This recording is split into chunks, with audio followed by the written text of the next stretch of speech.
You've lived through the collapse of vaudeville and burlesque. Hello, my name is Will, and this is Exploding Helicopter, the podcast that belches ash clouds of critical opinion across the internet. When Airport became a box office smash in 1969, it kicked off a decade-long boom in films where aging Hollywood stars met their melodramatic deaths in a series of elaborately staged set pieces. For a time, these films were a recipe for blockbuster success, but as the 70s wore on, audiences began to weary of their predictable formula and increasingly daft scenarios. However, it wasn't until one notorious volcano-themed disaster movie that the genre blew up more spectacularly than, well, a volcano. A critical and commercial catastrophe, this film is often described as the movie that killed off the disaster genre. So on this show, we're looking at that fabled work, 1980s, When Time Ran Out. To help me review the film, I'm joined by a man who enjoys nothing more than watching privileged white people endure horrible on-screen deaths. It's Fred Anderson from Schmollywood, Babylon. How you doing, Fred? Hello. Thank you.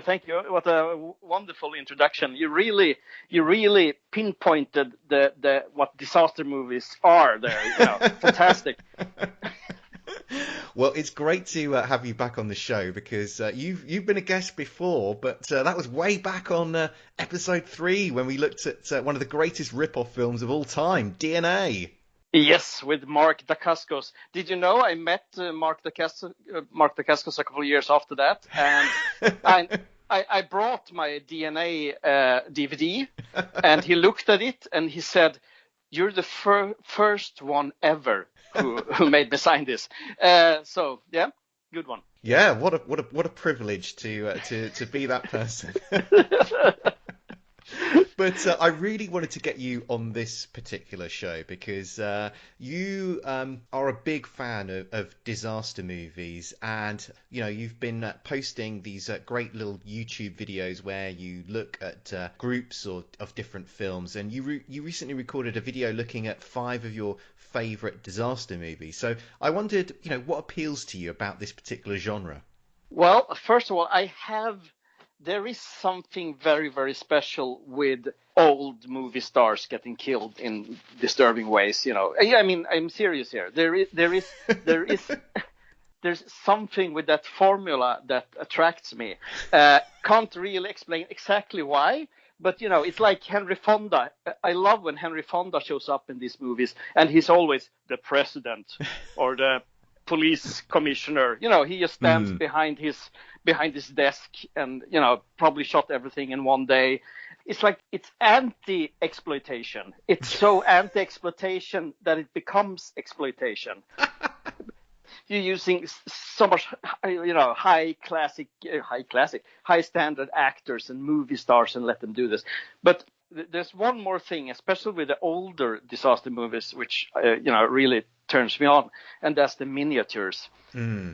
I love miniature works. I've always done that since I was a kid, and that could have been the main reason why I started to watch these movies as a child. I saw a trailer, or I saw images. We didn't have trailers at the time. We didn't have YouTube, but yeah. And I saw these cities in ruins and volcanoes and upside down boats, and I was like, oh, that's lovely. That's the best explanation I can give. Now, you mentioned something that I thought was quite interesting on your recent video looking at disaster movies, and you were saying that from your perspective, this wasn't a genre that doesn't seem to be sort of very loved, and I wondered why you thought that was. I think it's because they're so generic. I mean, look at the first big disaster movie, San Francisco and Deluge, I don't know how to pronounce that. They're so generic you fall asleep while watching them. I mean, seriously. And I think that it's movies you watch one time in cinema. You watch it, you eat your popcorn, you go out, and you forget about them. In my experience, everyone is kind of still mixing up all these disaster movies. They can't keep them apart. The actors are kind of similar. The plot lines are similar. The disasters are basically the same. It's just on land or on water or in the sky. So, I mean, they offer, it sounds so horrible towards my favorite subject, but they offer nothing new. But when you've spoken about them before, that you're sort of saying actually that it's the familiarity of the ingredients of these films that are one of the things that really sort of appeals to you. They're almost like comfort food. Yeah. I mean, it's like I said, they offer nothing new. It's a very comfortable formula. You don't have to focus totally on the story or on the acting. You know that after 45 minutes, the douchebag will get it. Or his mistress at the same time. And it's like slashers. I think that's why people love slashers so much, because you know what it's like fast food. It's nice, crunchy fast food. Well, okay. Well, I think it's perhaps time that we got stuck into some of that nice, crunchy fast food. So let's have a listen to the trailer. And it's a very unusual one because the only one I could find is for a video release of this film. And rather unfortunately, it seems to acknowledge the fact that When Time Ran Out might not be a very good film. There's not going to be any evacuation. Another non-believer. Won't they ever learn? Only this guy's problem is a small matter of a very active volcano. This needs a powder keg. Well, I think that's a damned irresponsible conclusion on your part. Oh, well, then perhaps there's still time for a little passion in paradise. That's some kiss. Passion that really sparks. But this sucker makes Mount St. Helens look like a kid's sparkler. Well, I think that's a damned irresponsible conclusion on your part. You said that already. Paul Newman, Jacqueline Bisset, William Holden, James Franciscus, Alex Karras, Pat Morita. Excuse me, don't we have any other explosions? Thank you. Burgess Meredith and Hill Street's Veronica Hamill. They were all having a good time when time ran out. When a volcano on a Pacific island erupts, it looks for all the world as if the glamorous guests of a nearby luxury hotel will be engulfed by molten magma. Fear not, for a hero is on hand. Step forward screen icon Paul Newman. With lava racing towards them, it's down to old Blue Eyes to rally a small group of survivors and lead them on a perilous journey to safety. Naturally, as this is a disaster movie, their escape is complicated by the characters needing to resolve the obligatory array of personal dramas. So, with the island turning into a puddle of liquid rock, the only real questions for the viewer are who will live, who will die, and will the two old codgers harbouring an old grudge finally reconcile in the face of the life-threatening peril? When Time Ran Out came out in 1980, it was produced by Irwin Allen, who was a big name in the disaster movie genre, having produced The Poseidon Adventure, The Towering Inferno, as well as directing The Swarm and Beyond the Poseidon Adventure. There's the sort of all-star cast you'd expect of a disaster film. So you've got Paul Newman, Ernest Borgnine, Red Buttons, William Holden, Jacqueline Bisset, Pat Morita, aka Mr. Miyagi, Burgess Meredith, Barbara Carrera, James Franciscus, and many, many more. It's also fair to say that When Time Ran Out has a pretty terrible reputation. The great film critic Leonard Maltin dubbed it When Ideas Ran Out, while other reviewers pointed out the fact that it had rather poor special effects, the lamentable soap opera subplots, and the rather listless action scenes. The film did very badly at the box office. It didn't get anywhere near making back the money it cost. And Paul Newman later in his life said it was the only film he ever regretted making. So, with all that said, you're probably wondering why we're bothering to review this film. Well, my guest, Fred, has a real soft spot for this film and is a bit of a defender of it. So let's find out what he thinks. So, Fred, what do you think of When Time Ran Out? I'm not a fan of nostalgia, but this was the first movie I ever bought on VHS tape. And that probably played in a lot into my fascination for it. I remember the moment I bought it. I remember where I bought it. I remember the cassette. I actually live around 400 meters from the house where this video store was, where I bought it. So I think about this movie basically every day but a friend told me once that when some plants or trees gets old and about to die, they kind of panic produces fruits. And this it feels like this is what Irving Allen does with this movie. And also The Swarm, he just, the cast is sensational. It's a great cast. It's a really, really competent cast. And, you have a tidal wave, you had earthquake, you have a volcano eruption, you have a lava flood. He just brings everything into this movie and kind of doesn't deliver on his promises, but he tries. And I like that. I really there's so much going on in when time runs out. There's so much beautiful melodrama going on. My favorite is William Holden's old man, yes, who courts I think it's Barbara Carrera, who courts her and want her to be his seventh wife. And why she's even interested in him, I have no idea. So of course she chooses Paul Newman. I would have chosen Paul Newman also in this case. But it's like Charlton Heston and Ava Gardner in Earthquake. It's also like why?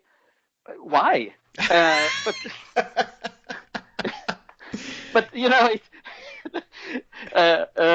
you have also James Franciscus as I think his name is Bob Spangler. That's a great name. Who's William Holden's partner in this hotel they're owning. And he's, of course, the token asshole, the douchebag in this movie. He has some little drama there between him and Jacqueline Bisset and another actress who I can't remember the name of now. There is something going on there.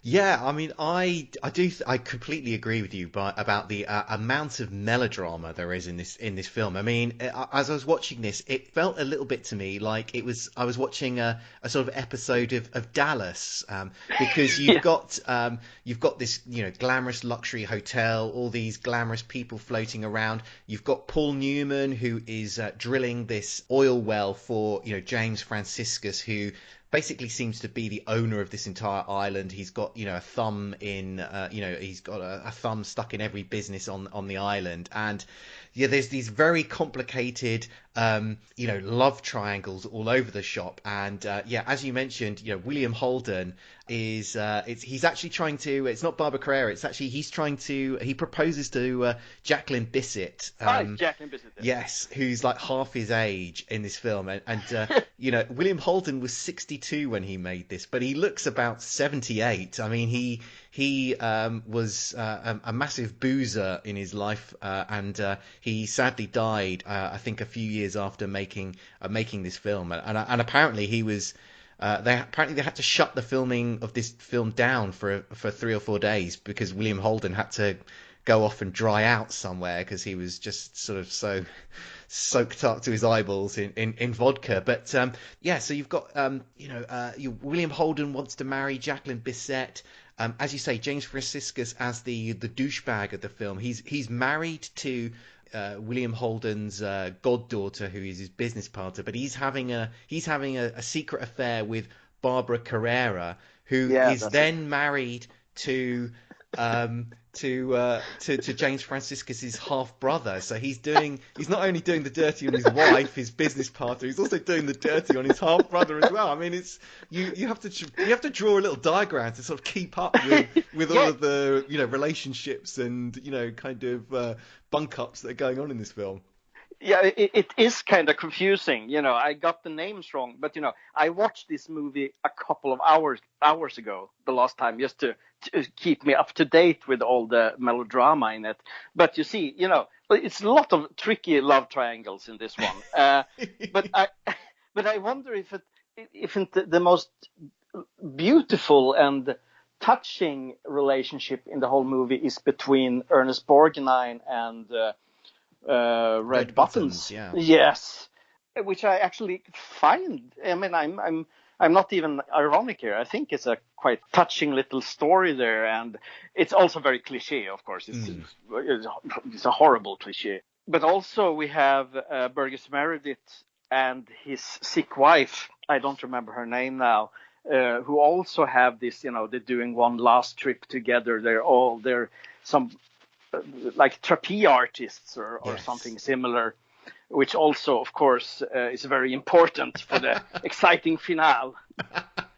Yes, I mean that's very when he sort of announces that he's a trapeze artist so early in the film, that it's very clear that is going to play a significant part in the movie. Yeah. It just is too bizarre an occupation for it not to have some role later on. Oh yeah.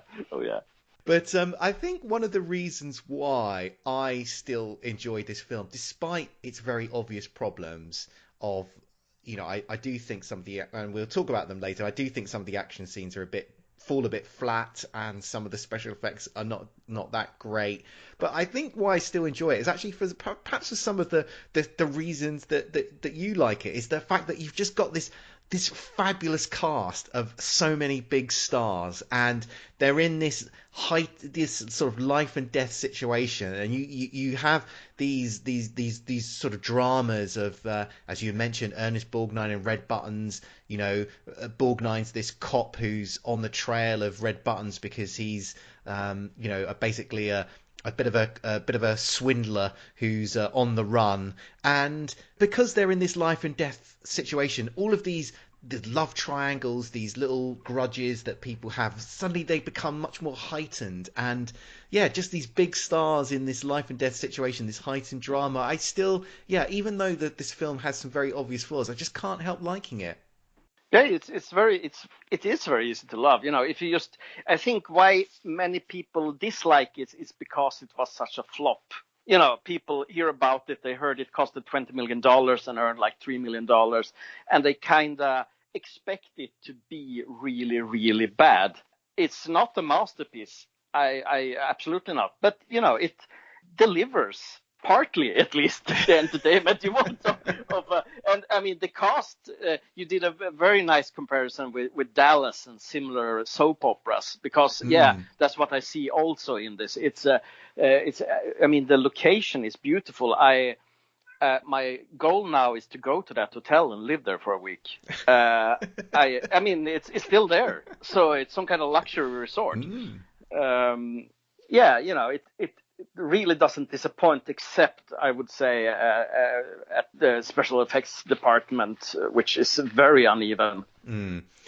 Let's talk a little bit about the action scenes in this film. So there are these big set pieces at various points in the movie. So there's a sort of a scene where we see Paul Newman and James Franciscus, descend into the volcano. This is before it erupts, and there's some suspicions as to how active this volcano is. So there's a scene where they descend into the volcano to investigate, and obviously things go a little bit awry when they do that. There's a sort of a big scene towards the end where the survivors are trying to get across some kind of a river of molten lava on a broken down bridge.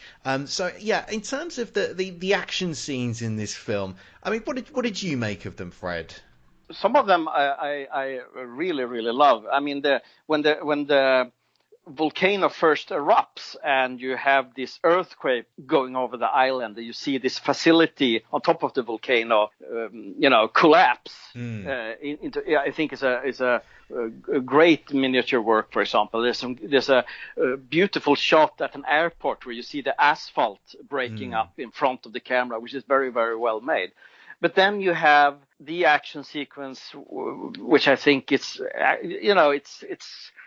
disappointed me when I was a kid, and that's the tsunami, the wave coming out. Yeah, there's a couple of shots where you see the actors or stuntmen getting drowned in water, which looks good, but then you have this awful I don't know what it's not the green screen, or some kind of projection effect of the wave coming over the city, which, you know, it's horrible.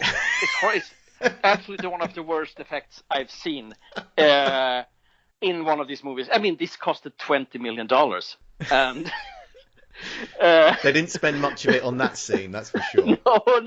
No. And there's so many characters in that scene that you care of. So now I'm exaggerating here. You don't care so much about them actually, but you want to know more about them, and their beloved environment is just flushed away in the worst special effect ever. There's also a scene towards the end where the volcano explodes. Which looks horrible. I mean, it's like they slapped it together in half an hour or something. I'm not really sure. But in general, I think it's pretty well made.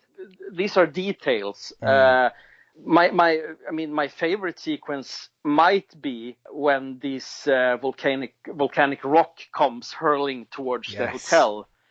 Which it's awesome. It's very analog, but it's well made, and it's explosions and there's panic. Love it. Yeah, I mean, I think in terms of myself, I think my favourite action scene from this film is the one. It takes place quite early in the film where we see Paul Newman, James Franciscus, and this bearded scientist guy descend into the volcano in a contraption that I probably would be reluctant to travel from my first floor flat down to the ground floor in, let alone descend into a volcano, which everyone is worried that it might erupt, which this just seems like an epically bad idea on all fronts. And obviously the situation takes a turn for the worse when lava sort of bubbles up and smashes the bottom out of this kind of tin can which they've descended down into the volcano. Naturally, the winch that can pull them out has broken down. And as if things aren't bad enough, the air conditioning inside the tin can isn't working either. And I just loved, frankly, I just loved the ridiculousness of this scene. But it's played completely straight, and it is a very silly scene, but I just couldn't help but love it, especially as the day is saved by Paul Newman's overly muscled right-hand man who basically sort of manually hauls this contraption out of the volcano. I mean, none of it really makes sense, but you know what? I just don't care. Yeah, I totally agree. I remember that scene also from when I was a kid, and I thought it was so intense when I was like 9-10 years. I mean, really, really intense. I never really questioned the logic of it, actually, until you talked about it now, because it just hangs in two pretty thin lines, metal, also. So it's a highly insecure way to descend into a volcano, and you never should descend into a volcano, I guess, but especially this one. So, I mean, I did really like that particular scene. I do think some of the scenes are justifiably criticised, and sadly, I think one of the worst scenes in that regard takes place at the end of the film, and I guess it's meant to be the big climax, but it's a bit of a damp squib where there's the group of survivors has to cross the lava flow on this broken down bridge, and that sequence, I don't know what you found about it, Fred, but it just went on forever. Yeah, it's an anticlimax, really. I've never seen such a carefully shot scene where you see one by one, very, very slowly climbing over the lava. And then, of course, the ones you think will fall into the lava will fall into the lava. So there's no surprises there, really. And then someone gets stuck and someone has to go out again above the lava. And you're like, no, don't do it, because it's so boring. And yeah, I'm not really sure what they were thinking there. there's something missing in that scene. Absolutely, I totally agree with you. Tension, drama, excitement. Those are all things. Those are all things missing. But the lava itself, I think, looks pretty decent. Yeah. I think it looks quite okay, actually. It's just everything else. So watch it for the lava. Well, let's talk about the special effects, and we've already touched on them already. And yeah, for a film that had a pretty big budget for its day, $20 million, it doesn't look like after paying all of the actors that there was really that much left over for the special effects. And so the volcano in this movie, for instance, it's weird what they don't really seem to know what to do with the volcano, and which is odd in a film that is all about the volcano. So some shots we see are clearly of an actual erupting volcano. So they look quite good because it looks like a real volcano, although it's very clear because the stock of the film is different to the rest of the film, that it's very clear that so they've borrowed that from somewhere else. But then we see these what I think are like miniatures, which are then sort of superimposed into the background of other shots, and some of those look very, very ropey. And I don't know, I just really thought if there was one thing they needed to, I think they probably could have cheated on some of the other special effects, but they really need to get the volcano to work, in my opinion. Yeah, I think the worst part of the volcano effects is what I believe is matte paintings, and these matte paintings, which is painted volcanoes, put on top of a glass, and you combine it with the real footage. They look so incredibly flat. It's like they done really, really, really fast, and they haven't, like you said, they haven't really thought about what to do with the volcano. Probably because they had a huge cast of people that were either drunk or depressed to take care of. So they didn't know. It's like the volcano is the MacGuffin. It's the most important part, but it's not important at all. So they just did give give it a second thought, which is a pity, because I believe that if they had put more work into the volcano effects, the volcano itself, I think it would have raised the overall quality of the movie. It would have been a more even production, at least, to look at. I really agree, because I think you could forgive them some of the things in this film, like for instance the tidal wave, which as you say, there's a very horrible special effect involved there, and I think you could have forgiven some of those elements if they'd got the volcano a bit better. But there's some other sort of special effects in here which are quite noticeable. I do agree with you. I love the airport being destroyed, and the kind of the tarmac being rippled up by the earthquake, and the hotel being bombarded by these flaming rocks that have been spat out of the volcano. Although the film ends with the hotel being destroyed, along with James Franciscus and a few others, by this huge, it's like a meteor that goes streaking across. I quite enjoyed, actually, this huge rock streaking across the sky, and everyone's staring at it as they see their inevitable doom approaching. But then they don't really know what to do once once this rock hits the hotel, and there's a really bad sort of special effect that just looks like the celluloid of the film itself is burning up. Yeah, it actually reminds me of the ending to Meteor, which I think is where the meteor is crashing into New York and Central Park, and there they just cut to tinted footage of buildings being torn down, with explosives, and some fire, close up of fire. I think they have one miniature of World Trade Center there burning or something, but it's also they build up to this mega disaster, and it kind of just fizzles away. Yeah. one thing I do love with that ending in When Time Ran Out is because you have this wonderful shot of James Franciscus and one of his women. I'm not sure how many women he have. They're standing there, and he looks stoic. Yes. And he sees the rock coming towards him, and she's screaming on the side, and he's waiting to get killed by this. And I love that. It's like the douchebag, he's not gonna, he's giving up, but he's just accepting his fate. Yeah. He meets a fate that he thoroughly deserves in this film. Exactly. But I like that shot. I do like that. I could have it on loop here at home, just watching him. No, okay, I'm exaggerating again, but I like it. I do.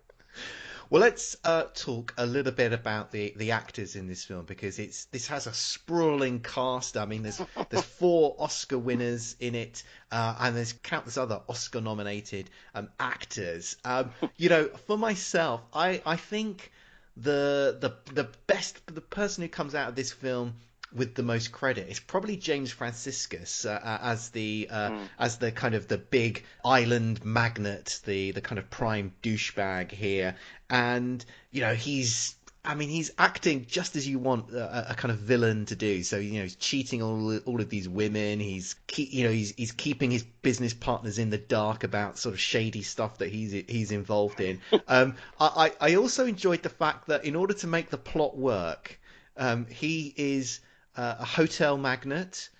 He's also an oil baron. Plus, he's also a scientist who can investigate volcanoes.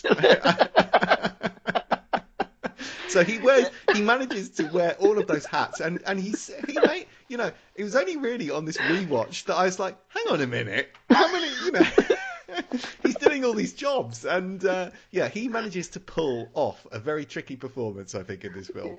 Yeah, I mean, his character is obviously a genius, a very douchebag genius, but he's like you said, I never thought about it either until you mentioned it, that he has all these hats on. But Jan Franciscus, I must say, I think he's a very, very underrated actor. He's kind of always in the background in these late 60s, 70s movies. He comes in, he do his stuff, he dies often.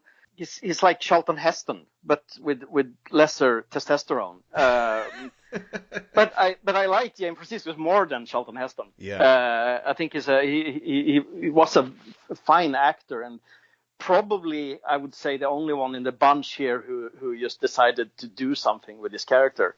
His character reminded me a bit of the mayor out of the film Jaws, because despite the fact that he knows this volcano is probably going to erupt, he's absolutely adamant that, no, we're going to stay in this hotel. I'm keeping the hotel open. Yeah, much like the mayor in Jaws, I'm keeping these beaches open. James Franciscus, he's keeping that hotel open no matter what.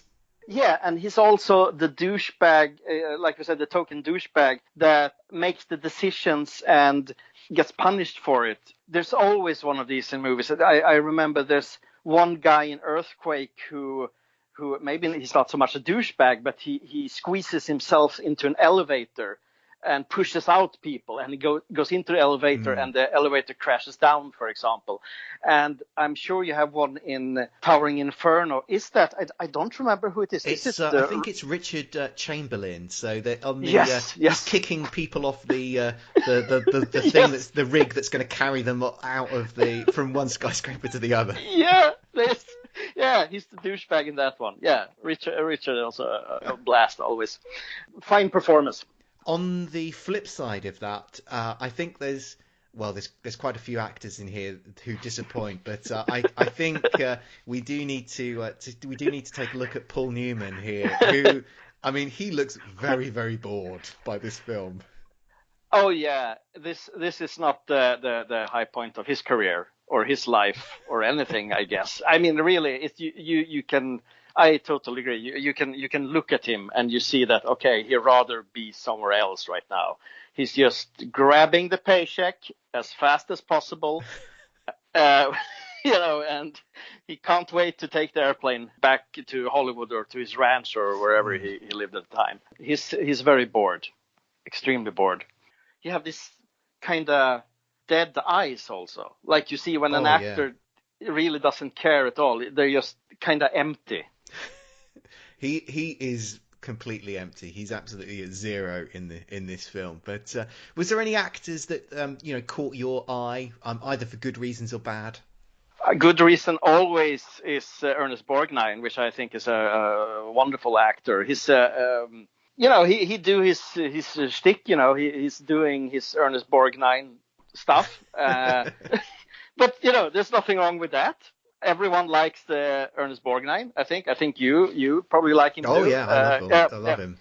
And it kind of looks like he and Red Buttons had a good time together doing this movie. So it's nice to see two veteran actors just chilling on some luxury hotel somewhere for a grotesque amount of money, I hope. What another actress, whenever I see her, I feel that there's something special with her, and she plays Mona.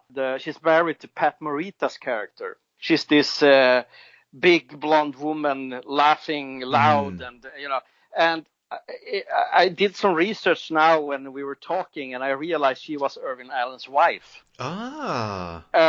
So and she's in several of his movies, probably playing similar characters. But I like her character in this movie. She's a fun character, but she's not given enough. The writing is so bad and so boring. But you can see both her and Pat Morita is really trying to do something.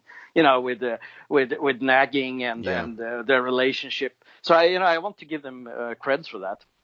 I mean, I say this with a slight air of reservation because I could be getting something that I actually don't really want. But when I watch this film, I do think that it could do with being longer, because there are so many characters in this film and they all have various plots, but I think some of them get very shortchanged. I think that we talked about Ernest Borgnine and Red Buttons. I think we probably needed a little bit more with their characters. I think there's enough here to really understand the relationships between them, and they have arcs, and there's a sort of nice moment of reconciliation between them towards the end of this film. But people like Pat Morita's character, the Brian character who's the half brother, and Barbara Carrera's character, it sort of feels like we need to be spending a lot more time with these characters in order to sort of really, for the melodrama to really work, because you need to understand the dynamics. And maybe this film should be 2 hours 40. Now that yes, I might be mad. Well, here's the thing. I've heard that there is a longer version of it that was released on tape, like in the early 90s or something, by Warner. Some kind of TV cut. As usual, they always do, longer TV cuts. And I also heard it has more melodrama. It has more details on the melodrama. But it never seen the light of day since then, and I haven't seen it myself. I've been... basically every time I've been watching this movie, I've been tagging Warner Archive on Instagram and telling me, can't you just release this, on Blu-ray, the longer version, or the movie itself? I would gladly accept the shorter version on Blu-ray also. I once got an answer, and that was no. And I'm going to try again. I'm going to try again because it's time. I think there is some issues with Irving Allen's maybe his business regarding these movies. I mean, he's passed away now, of course, but I'm sure there's some legal problems with it, and that's why they can't release it, because they wouldn't cost them much just to at least release a copy. Anyway. That's a completely different part of the story. It should be longer. I totally agree. Okay, well, we're going to take a short break, not a long one. And when we come back, we're going to be looking at the exploding helicopter action. He brings the popcorn. She brings the roses. Subject Cinema A tasty new film topic each week with a side order of film reviews. Yum. T.C. Kirkham. Ba-dum-ching. Kim Brown. What? Over 500,000 listeners, and you could be the next one. SubjectCinema.com. Real movies for real people.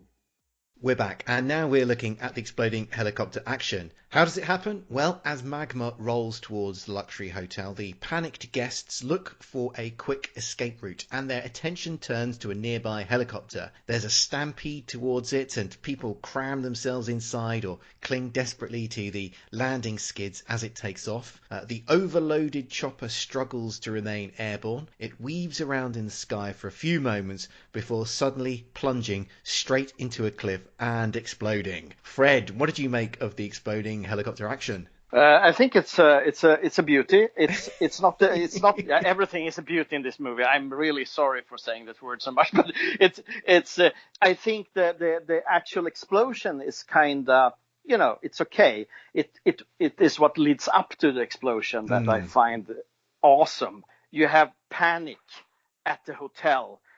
Someone is I think it's Paul Newman who gets hit over the cheek and falls down, and these guys in Hawaii shirts jump up on the, you never get an explanation. Can they really fly a helicopter? Are they pilots? That confuses me every time. But everyone rushes into the helicopter, flies away, and there's people hanging on the helicopter on the outside, and they falling off, maybe drowning. We never get to know what's happening there, and then it just crashes into the side of the island. And that explosion is okay. I think it's a good, nice, big, fluffy fireball. But it's the story before that kind of makes it a good one in my opinion. I would absolutely agree. I love, you just see, people in their, I guess their truest nature coming out in that moment as they all just charge towards this helicopter, and they're hitting and kicking each other to get a place inside or to be able to sort of cling on. And we see it sort of spinning around, sort of not, whoever is flying it is not fully in control, out over the ocean for a little bit, and we see a couple of I'm guessing stuntmen drop off the outside of the helicopter into the ocean, and one of them, it's quite a long way down, and he doesn't seem to go into the water like an Olympic diver. I was a little bit worried for his safety. I was thinking that is really hitting the water like that from that height, that's going to really hurt. But it's an insane stunt. It's a really cool stunt when he falls there. And there, as you say, it's really the story before it explodes. The helicopter, when it goes into the cliff, it switches out, I think, for a model that is then smashes into the cliff and exploding. But it's actually very well done. It matches the real helicopter, I thought, pretty well. Assuming I've dissected that special effect correctly. The explosion is pretty brief, but it's good enough. And as you say, I think it's really the story before it that makes it such a enjoyable sequence in this film. Absolutely, and I can confirm that the miniature helicopter used is an exact copy of the real full size helicopter. I actually watched it frame by frame here today, that shot, just because I was also wondering, have they bothered to make the helicopter look exactly the same? And it is, and it's a super well made shot. And what also struck me with the impact and the miniature helicopter is that it's very, very similar to the helicopter scenes in The Swarm from 2 years earlier. It kind of looks like the same environment or miniature landscape, and the style miniature helicopter crashing into the ground is also very similar. So I was like, first I thought, maybe he used stock footage from The Swarm. But I think the helicopters in that one looks different than the one when time ran out, though. Those are army helicopters in the Swarm, so yeah, they're very different. Yeah, that's true.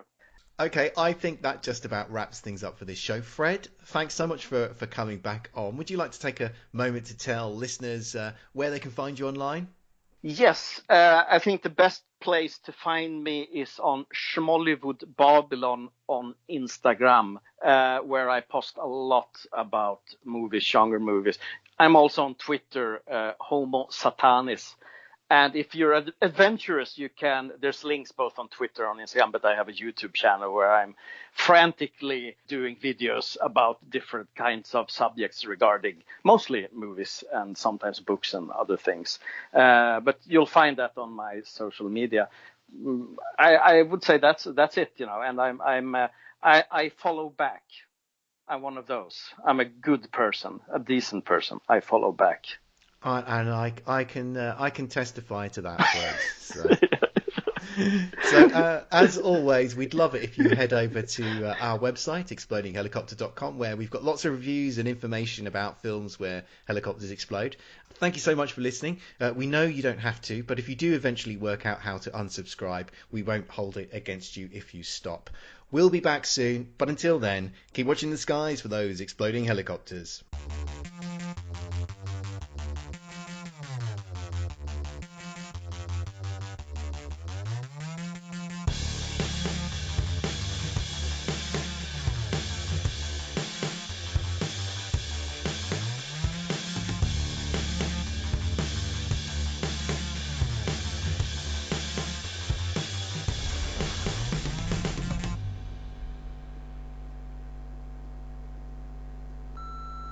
This podcast is a proud member of the Lamb Podcasting Network. Find the network at largeassmovieblogs.com.